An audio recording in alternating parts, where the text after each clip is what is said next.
오늘부터 이제 민족 고유의 명절인 설 연휴가 어제부터 시작이 되고요. 또 우리 많은 성도들도 고향을 찾아서 발걸음 옮기는 그러한 소식을 문자를 통해서 좀 들었습니다. 민족 대이동이 이제 시작이 되고 하여튼 수천만 명의 사람들이 오고 가는 그러한 일들이 일어나죠. 외신에 의하면은 중국에도 춘절을 맞이해서 수많은 사람들이 오고 가게 되는데 약 29억의 사람들이 움직인다고 보도를 합니다. 여러분, 인구가 15억 정도 되는데 그 2배나 되는 사람이 움직인다는 것은 얼마나 많은 사람들이 이동을 하는지 짐작을 할 수가 있겠습니다. 여러분, 이처럼 수많은 사람들이 이곳저곳으로 움직이는데 도대체 어디를 향해서 가고 있을까요? 한마디로 말씀드리면 고향을 찾아서 가는 발걸음들입니다. 물론 몇몇 사람들은 외국 여행을 가고 해외를 가기도 하지만 대부분의 사람들은 고향을 찾아서 가게 됩니다. 우리 모두에게는 회귀 본능이 있고요. 그래 고향을 찾습니다. 수구초심이라는 말이 있습니다. 여우가 죽을 때 굴을 향한다, 그런 말이 있고요. 또 연어도 모천을 찾아서 거슬러 올라가는 것도 볼 수가 있습니다. 하나님께서는 우리 동물이든 인간이든 만들어 놓으실 때 우리 깊은 속에 본성으로 주신 것이 고향을 찾는 그런 본성을 우리에게 심어 주심을 봅니다. 히브리서 11장 보시면 하나님의 사람 아브라함을 일컬어 고향을 찾는 나그네다라고 말씀을 합니다. 성경을 보시면 우리에게는 2개의 고향이 있는데 하나의 고향은 이 땅의 고향, 아버지 어머니가 계신 땅의 고향이 있고요. 또 하나는 하나님 아버지가 계시는 하늘의 본향, 천국이 있다라고 성경은 분명히 말씀을 합니다. 인생이 뭐냐? 고향 찾는 거죠. 고향을 찾아 계속 순례를 가는 것이 우리 인생임을 보게 됩니다. 여러분, 우리가 설을 맞이해서 고향을 다 이리저리 찾아서 오고 가게 되는데요. 여러분, 고향을 찾아가서 우리가 하는 일이 뭘까요? 저는 한마디로 잔치라고 말씀하고 싶습니다. 우리는 고향을 찾아가서 이런저런 잔치를 합니다. 오늘 함께 읽으신 잠언 15장 말씀을 보시면 아주 귀한 말씀이 우리에게 들려집니다. 다시 한번 13절에서 18절의 말씀을 한 번 더 읽어 보시겠습니다. 마음의 즐거움은 얼굴을 빛나게 하여도 마음의 근심은 심령을 상하게 하느니라. 명철한 자의 마음은 지식을 요구하고 미련한 자의 입은 미련한 것을 즐기느니라. 고난받는 자는 그날이 다 험악하나 마음이 즐거운 자는 항상 잔치하느니라. 가산이 적어도 여호와를 경외하는 것이 크게 부하고 번뇌하는 것보다 나으니라. 채소를 먹으며 서로 사랑하는 것이 살진소를 먹며 서로 미워하는 것보다 나으니라. 분을 쉽게 내는 자는 다툼을 일으켜도 노하기를 더디하는 자는 시비를 그치게 하느니라. 아멘. 여러분, 이 말씀이 정말 구구절절 옳은 말씀이죠. 우리 인생을 어떻게 복되게 살아갈 수 있는가에 대해서 아주 깊은 지혜를 솔로몬이 잠언 말씀을 통해서 우리에게 들려주고 있습니다. 마음이 즐거운 자는 항상 잔치한다. 재산이 적어도 하나님을 경외하는 것이 재산이 많은 가운데 번뇌하는 것보다 낫다. 채소를 먹으며 서로 행복하게 웃으며 사는 것이 산의 진미를 먹으며 살진 소고기 먹으며 다투는 것보다 더 낫다라고 말씀을 합니다. 정말 고개가 끄덕여지는 말씀이고 당연한 말씀, 지당한 말씀인 것을 잠언에서 보게 됩니다. 이런 귀한 잠언을 쓴 분이 솔로몬입니다. 잠언 1장 1절 이하에 이렇게 말씀을 합니다. 다윗의 아들 이스라엘 왕 솔로몬의 잠언이라. 이는 지혜와 훈계를 알게 하며 명철의 말씀을 깨닫게 하며 지혜롭게, 공의롭게, 정의롭게, 정직하게 행할 일에 대하여 훈계를 받게 하며 어리석은 자를 슬기롭게 하며 젊은 자에게 지식과 근신함을 주기 위한 것이니 지혜 있는 자는 듣고 학식이 더할 것이요 명철한 자는 지략을 얻을 것이라 라고 말씀을 합니다. 솔로몬이 우리에게 분명하게 말씀하는 것은 누구든지 이 잠언 말씀을 읽고 깊이 묵상을 하고 말씀을 따라 살아가면 누구든지 지혜로운 인생이 된다, 지혜로운 사람이 된다라고 말씀하고 있습니다. 이 세상에는 두 종류의 사람이 있는 것 같습니다. 한 종류의 사람은 지식이 많은 사람이 있어요. 또 한 종류의 사람은 지혜가 많은 사람이 있습니다. 여러분에게 선택권을 드린다면 여러분 지식 많은 사람이 되겠습니까? 지혜 많은 사람을 선택하시겠습니까? 여러분 어떤 것을 선택하시겠어요? 또 여러분 자녀들이, 부모님들이 자녀를 바라볼 때 우리 아들, 딸은 지식 많은 애가 됐으면 좋겠어, 그런 기도와 바람과 우리 아이는 참 지혜로운 아이가 됐으면 좋겠어, 여러분 어떤 기도를 하시겠습니까? 물론 두 가지 다 기도해야 되지만 둘 중에 하나를 선택하라면 여러분 어떤 쪽을 선택을 하시겠습니까? 이 두 가지는 사실 여러 가지 겹치고 연결되는 부분이 있어요. 그러나 분명하게 다른 부분이 있습니다. 지식을 생각할 때 지식이 IQ의 문제라면, 기억력의 문제라면 얼마나 기억을 잘하고 똑똑하냐라는 것으로 우리가 지식을 말할 수 있겠습니다. 반면 지혜로움은 IQ의 문제가 아니고요, 머리의 문제, 기억력의 문제가 아니고 가슴의 문제입니다. 마음의 문제입니다. 똑똑함의 문제보다는 현명함의 문제인 것을 보게 됩니다. 여러분, 우리가 이 지식과 지혜를 여러 가지로 비유할 수 있는데 저는 타조와 독수리로 좀 비교를 하고 싶어요. 이 지상에 아주 날쌘 그런 동물들이 아주 많이 있는데요, 이 지상에서 달리기를 가장 잘하는 그런 동물이 뭔지 아십니까? 그게 타조예요. 시속 평균 70 내지 80km로 질주를 합니다. 그것도 1시간 정도를 그대로 막 달려나갈 수 있는 게 타조예요. 우리 생각에는 호랑이, 사자 이런 것들도 엄청 날쌘잖아요. 우리가 TV 보면 정말 날쌘데 그런 사자나 호랑이는 초속 보통 시속 65km 정도라고 이제 좀 봅니다. 근데 이 사자나 호랑이들은 한 2분 정도 뛰면은 더 이상 뛰지를 못해요. 여러분 보시면 아시잖아요. 한번 쫙 뛰었다가 또 쉬었다가 이렇게 뛰거든요. 계속해서 질주할 수가 없어요. 순발력은 강하지만 지구력이나 속도는 타조에 비교할 수가 없습니다.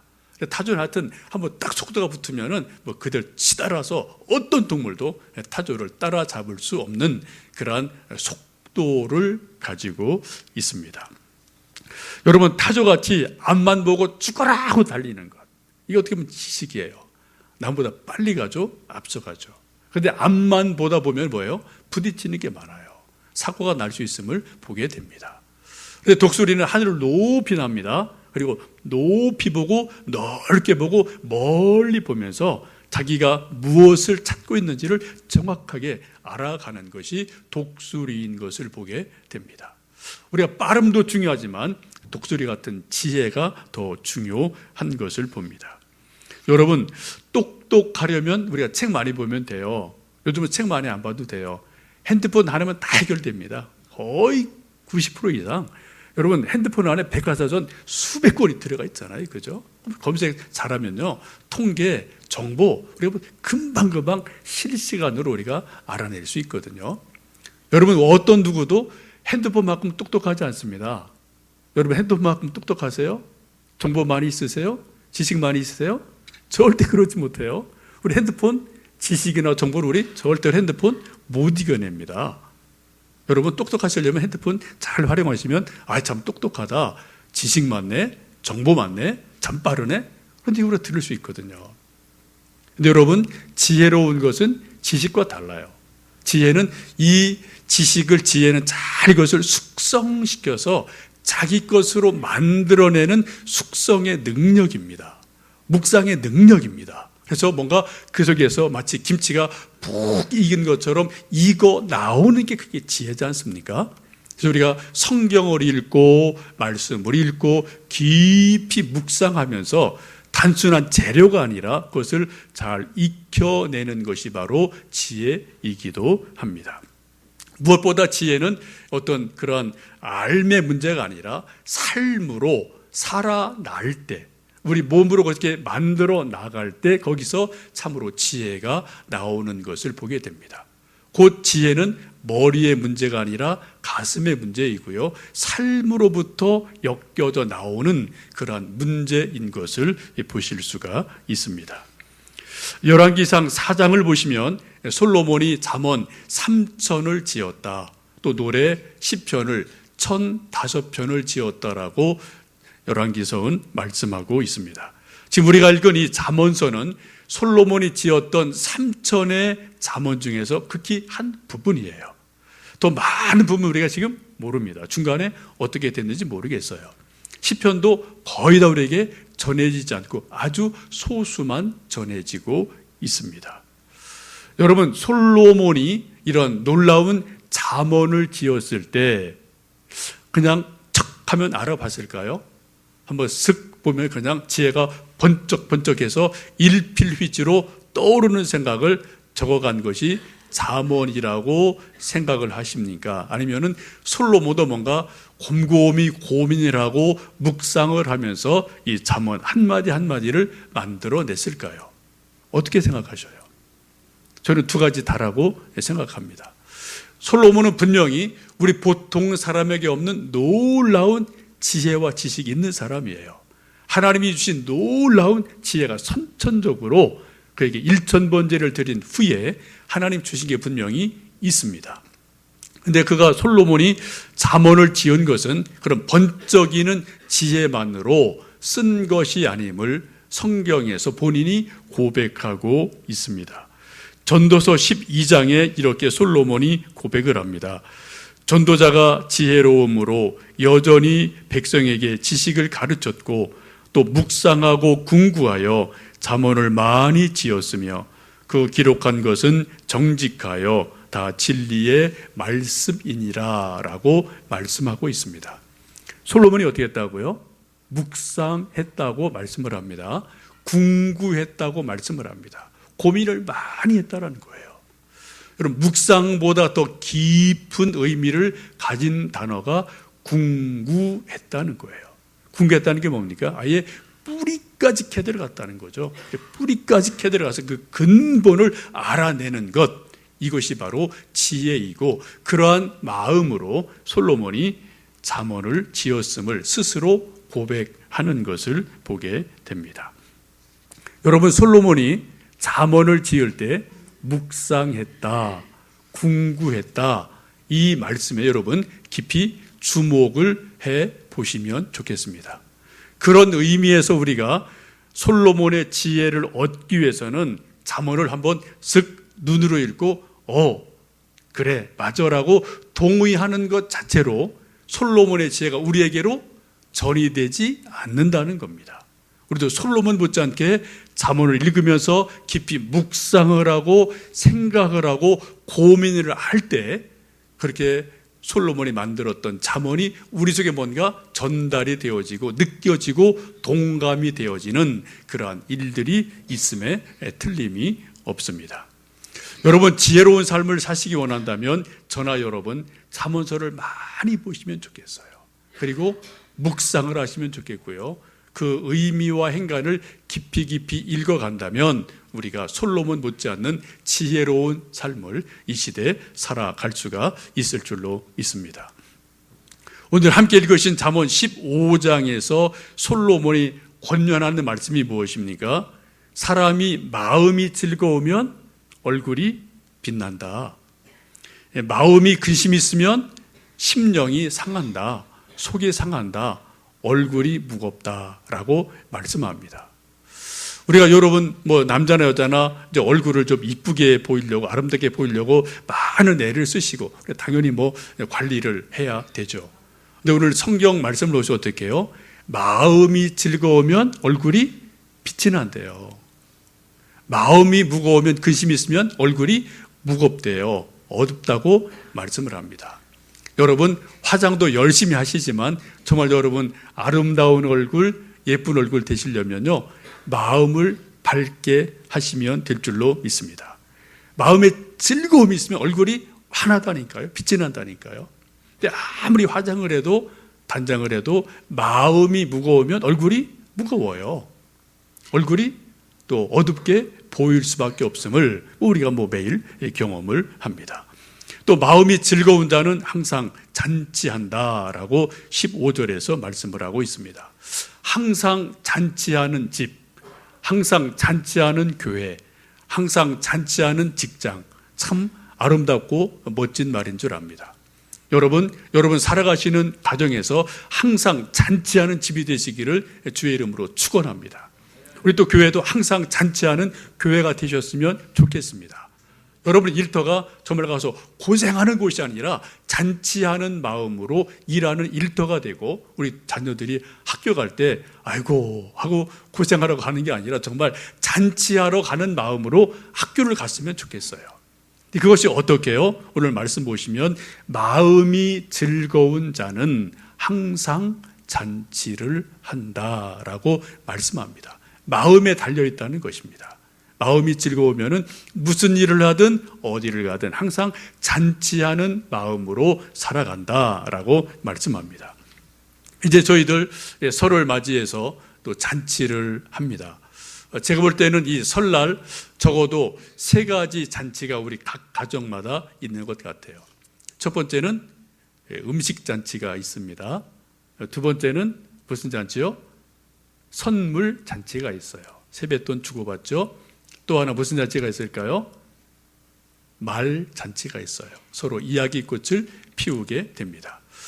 여러분 우리가 설을 맞이하면 명절 맞이하면 평상시 먹지 않았던 맛있는 음식들을 만듭니다. 산적을 만들고 전을 굽고 또 뭐 여러 가지 하여튼 잡채도 만들고요. 맛있는 음식들 만들어서 열심히 먹고 마시고 즐겁게 살아갑니다. 우리 따님들과 며느리들이 열심히 수고해서 음식을 만들고 또 이렇게 진수성찬을 만들어 주셔요. 정말 감사한 일이죠. 여러분 좀 맛있는 음식을 맛있게 드시고요. 배탈 나지 마시고 소화 잘 하시고요. 즐겁게 음식을 마시면 좋겠습니다. 여러분 우리 인생 가운데 정말 먹는 즐거움이 너무 커요. 그죠? 먹는 즐거움 정말 중요하거든요. 솔로몬이 지은 전도서를 보시면 우리가 먹고 마시며 즐거워하는 것이 하나님이 주신 복이다, 분복이다라고 분명히 전도서에서 말씀하고 있습니다. 여러분 이번 설 명절 맞이해서 좀 맛있는 음식 많이 서로 만드시고 드시고 음식 때문에 살만 난다 그런 회복을 느끼시면 좋겠습니다. 나는 입맛 없어. 그럼 여러분 이제 또 인생 거의 많이 사신 거예요. 입맛이 늘 살아나셔야 돼요. 하여튼 이번 설 동안 여러분 입맛이 살아나고 음식을 마음껏 서로 즐기시는 그러한 시간이 되셨으면 좋겠습니다. 두 번째는 선물 잔치가 있어요. 우리 부모님들이 세배하는 아이들에게 세뱃돈 주고요. 또 이제 자녀들은 부모님에게 또 용돈을 드리고 이런 오고 가는 그런 사랑의 선물들이 있습니다. 저도 이제 막내가 중딩이기 때문에 이제 가끔 보는데 아이들 명절 지나면 친구들끼리 막 비교하더라고요. 목표액이 다 있어요. 세뱃돈 목표액이 있습니다. 여러분 그거 채워주셔야 돼요. 어떻게든 아셔서 채워주셔야 됩니다. 안 그러면 아이들이 친구랑 전화하다가 막 이제 화날 때 있고 의기소침할 때 있거든요. 자기는 이만큼의 데에는 뭐 이만큼이고 이만큼이면은 막 비교를 하는 일들이 있거든요. 여러분 적당하게 좀 뭐 채워 주실 수 있으면 좋겠습니다. 우리 또 부모님들에게 우리가 할 수 있는 형편대로 우리 부모님들에게 뭐 정성껏 뭐 용돈을 드리고 이런저런 선물을 드리는 것도 이 명절에 우리가 누리는 즐거운 잔치임에 틀림이 없습니다. 세 번째 잔치는 말 잔치예요. 오랜만에 부모님, 자녀, 형제, 자매, 친구들 만나서 이야기 꽃을 피우고 있습니다. 여러분, 음식잔치, 또 선물잔치, 말잔치, 이 세 잔치가 같이 있게 되는데요. 이 세 잔치 중에서 가장 중요한 잔치가 뭐라고 생각을 하십니까? 뭐가 제일 중요할까요? 음식잔치요? 선물잔치요? 예, 말잔치가 저는 제일 중요하다고 생각합니다. 왜요? 여러분, 산의 진미를 잔뜩 만들어 놓고요, 맛있게 음식 먹다가 갑자기 누가 엉뚱한 소리하고 쓸데없는 말을 툭 던져갖고요, 분위기 싸하게 만들 때 있어요. 정말 밥맛이 뚝 떨어질 때가 있어요. 여러분, 그런 경우 혹 있지 않습니까? 밤새까지 열심히 뭐 이렇게 며느리 딸 보여서 음식 만들고 막 해놓고 음식 먹다가 괜히 그죠, 이상한 말 해서 숟갈장 딱 내려놓고요, 나 먼저 갑니다 하고 휙 가는 사람이 있거든요. 여러분, 그거 다른 사람 문제 아니에요. 우리 문제, 우리 가정이 문제고 여러분의 가정이 문제예요. 그러니 얼마든지 있거든요. 여러분, 선물 아무리 좋은 것 많이 드려도요, 말 잔치 잘못하면은 오히려 역효과 날 때가 있음을 보게 됩니다. 여러분, 고생해서 음식을 만들고 선물을 주고받더라도 말을 잘못하면요, 오히려 또 분위기가 망가지고 또 욕을 먹는 일들이 우리들에게 있고요. 그런 일들이 뭐 우리가 늘 경험하는 그런 일이지 않나 싶습니다. 여러분, 부모 자녀 간에, 형제 간에, 또 우리 성도 간에도 말할 때 지혜롭게 하셨으면 좋겠어요. 여러분, 똑똑한 말보다 더 중요한 것은 지혜로운 말입니다. 덕을 세우는 말입니다. 격려하는 말입니다. 사람을 세워주는 말이 훨씬 더 좋은 말임에 틀림이 없습니다. 특별히 우리 할아버지, 할머니들, 부모님들 오랜만에 손주, 손녀 만났을 때 여러분, 첫 인사, 첫 질문을 잘 하셔야 돼요. 오랜만에 만나서 궁금한 거 참 많으시죠? 야, 너 이번 대학 갔냐? 삼수했는데 어디 대학 갔니? 애들 할 말 없어요. 야, 너 이번에 취직했냐? 할 말 없어요, 여러분. 도망가고 싶어요, 거든요. 여러분, 우리 부모님들이나 할머니, 할아버지가 손주, 손녀, 아이들에게 질문할 때 여러분, 너무 구체적인 질문하지 마시고요. 궁금한 거 있더라도 그냥 뒤로 다 알아보셔요. 뒤로 알아보시고요. 그리고 아이들에게는 그냥 일반적인 말을 하셔야 됩니다. 소위 스몰 톡을 하셔야 돼요. 콕콕 찍어서 질문한 애들 도망갑니다. 갈 데가 없어요. 우리가 생각하기에 착각하는 것들이 있어요. 내가 아이들을 사랑하기 때문에 콕콕 찍어서 말하면 애들이 좋아할 거다. 천만의 말씀이고요. 내가 정답을 말하면 애들이 변화될 거다. 천만의 말씀입니다. 우리는 정답을 하지만 아이들을 받는 것도 다 잔소리를 밖에 들리지를 않습니다. 여러분, 한번 생각을 해보세요. 여러분이 10대, 20대 옛날 어린 시절을 살아가실 때, 저도 뭐 지금도 기억나요. 부모님이 저한테 이 말씀, 저 말씀 해주신 거 다 정답이에요. 근데 제가 그 말 들었겠습니까? 안 들었겠습니까? 안 듣죠. 귀로 듣는데 마음으로는 전혀 안 들어요. 마음은 딱 닫습니다. 그리고 뭐 고개는 숙이고 있는데 그냥 뭐 스쳐 지나가는 그냥 뭐 마이 동풍이에요. 아무것도 아니에요. 여러분, 그런 경험 있지 않으십니까? 여러분, 부모님의 잔소리 때문에 여러분 인생관이 바뀌셨습니까? 여러분, 습관이 바뀌셨나요? 여러분, 가치관이 바뀌셨습니까? 물론 있을 거예요. 그러나 근본적으로 부모님들의, 어른들의 잔소리 때문에 내 습관이 바뀌어졌다, 내 인생관이 바뀌었다, 거의 없습니다. 하나님께서 그런 감동을 주시고 그런 계기를 주실 때 그런 것이 되는 거지, 우리가 어른들이 말한다고 되는 것은 아닌 것 같아요. 여러분, 잔소리로 사람이 변화된다면 이 세상 에덴 동산 벌써 됐습니다. 100번은 더 됐어요. 근데 여전히 에덴 동산이 안 되거든요. 여러분, 이게 우리 사람들의 말인 것 같습니다. 여러분, 손주, 손녀를 만났을 때 잔소리하지 마시고요. 너무 콕콕 찍어서 질문하지 마세요. 그냥 일반적인 인사를, 축복의 인사들을 해 주시면 좋겠습니다. 뭐 이런 거죠. 1년새 키가 많이 컸구나. 참으로 많이 안 본 사이 이뻐졌구나. 그리고 또 내가 널 늘 위해서 기도한단다.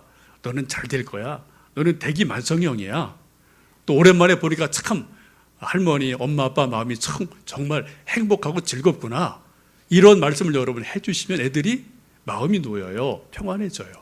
여러분 하여튼 우리 아들, 딸이나 손주, 손녀 만나실 때 생각을 한번 해보시고 지혜롭게 말씀해 주시면 좋겠습니다.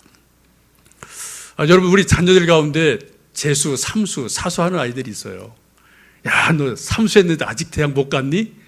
그러면 그 다음에 그 손자, 손녀 할아버지 집에 안 갑니다. 진짜 안 가요. 여러분 그거 잘 생각하셔야 돼요. 여러분 두리뭉실하게 스몰톡으로 격려하며 지혜롭게 이야기하고 격려하고 덕담을 나누어 주신 말잔치를 잘 하는 것이 정말 중요한 일임을 생각해 보시면 좋겠습니다. 여러분 상대방의 마음을 헤아리는 것이 지혜입니다. 자기 하고 싶은 정답을 다 말하는 게 정답이 그게 지혜가 결코 아니에요. 여러분 똑똑한 사람은 자기 말을 다 해서 자기는 시원해요. 근데 상대방은 불편해요.